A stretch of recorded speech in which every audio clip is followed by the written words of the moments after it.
집착하는 거의 대부분의 사람들은 애착 형성이 안정적으로 되지 않았다는 증거이기도 해요. 대부분 불안형 애착이 형성된 사람이 아주 많습니다.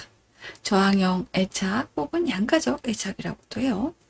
이들의 가장 큰 특징은 버림받지 않을까라는 불안감에서 시작돼요.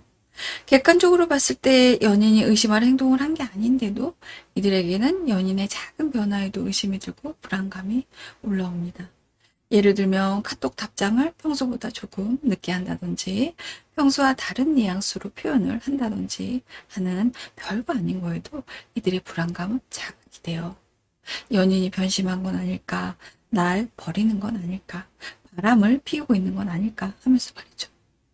그래서 그 불안감을 해소하기 위해 연인을 통제하고 의존하고 사랑을 갈구하는 모습으로 나오는 거예요. 이들은 연인에게만 이런 불안감을 느끼는 건 아니고 많은 인간관계 전반에서 이런 성격 특성이 나옵니다. 그래서 적극성을 많이 띠죠. 주변 사람들이 자신을 떠날까봐 더 가까이, 더 곁에 두려고 노력을 많이 합니다. 그래서 연인 관계가 아닌 단순한 인간관계에서는 많은 장점이 있죠. 먼저 손을 내밀 줄 알고 친화력도 좋고 그래서 많은 사람들이 주변에 있기도 해요. 그렇지만 이런 관계가 그들의 외로움을 충족시켜주는 것은 아니에요. 그리고 주변에 사람이 많다고 해서 연인에게 집착을 안 하는 것도 아니죠. 집착이 아주 심한 경우에는 연인의 모든 사생활을 다 통제하려고 하고 완전히 소유하려고 하는 사람도 있어요.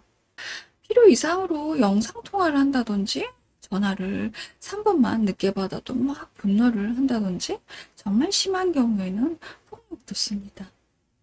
이들은 충분한 관심과 확신을 주지 않으면 굉장히 분노하고 또 화를 내게 되는데 화를 내야지 내가 원하는 관심을 받을 수 있다고 믿고 있어요. 그리고 연인에게 화를 내고 난 후에 나를 떠나면 어떡하지? 라는 불안감이 다시 또 올라옵니다. 그래서 용서를 구하고 다시 나를 지지해 주길 바라면서 의존을 하죠. 그리고 또 이들은 늘 애정도 테스트를 하는데 연인이 날 떠날 거라는 불안감 때문에 마음을 늘 확인하고 싶어 하는 거죠. 자신의 최악의 모습을 보이면서 이래도 나를 사랑해 줄 거지 라든지 질투심을 유발한다든지 하는 등의 행동을 보이는데 그런 행동으로 연인이 질려하면 또다시 붙들고 매달리면서 자신의 행동을 처리하는 모습을 보이죠. 이들은 불안감으로 인해서 분노하고 또 매달리고 테스트를 하고 또 매달리고 이런 행동 패턴이 반복됩니다. 그렇다면 이들에게 안정감을 주는 게 좋은 방법일까요? 안타깝지만 이들은 안정감을 주는 사람을 지루해하고 재미없어 합니다. 뭔가 자극이 있어야 하고 자신을 긴장시키는 사람을 사랑이라고 믿고 있어요. 그래서 안정감을 주는 사람과는 연애가 잘 진행이 안 됩니다. 이들은 의미 없는 불안감 때문에 연인을 의심하고 있다는 것을 스스로 인정하고 연인이 떠나지 않을 거라는 신뢰를 하려고 노력을 해야 하는데 스스로 이런 심리적인 문제를 해결하는 건 어려운 문제긴 해요. 그래서 전문가의 도움을 받아야 하고 무엇보다 스스로 개선하려는 의지가 강해야 합니다. 그리고 또 연인의 도움도 상당히 필요하죠. 언제나 일관적인 태도로 연인을 대해야 하고 연인이 과하게 분노를 하거나 싸움을 하려고 한다면 단호하게 선을 잡아줄 수 있는 태도도 필요해요.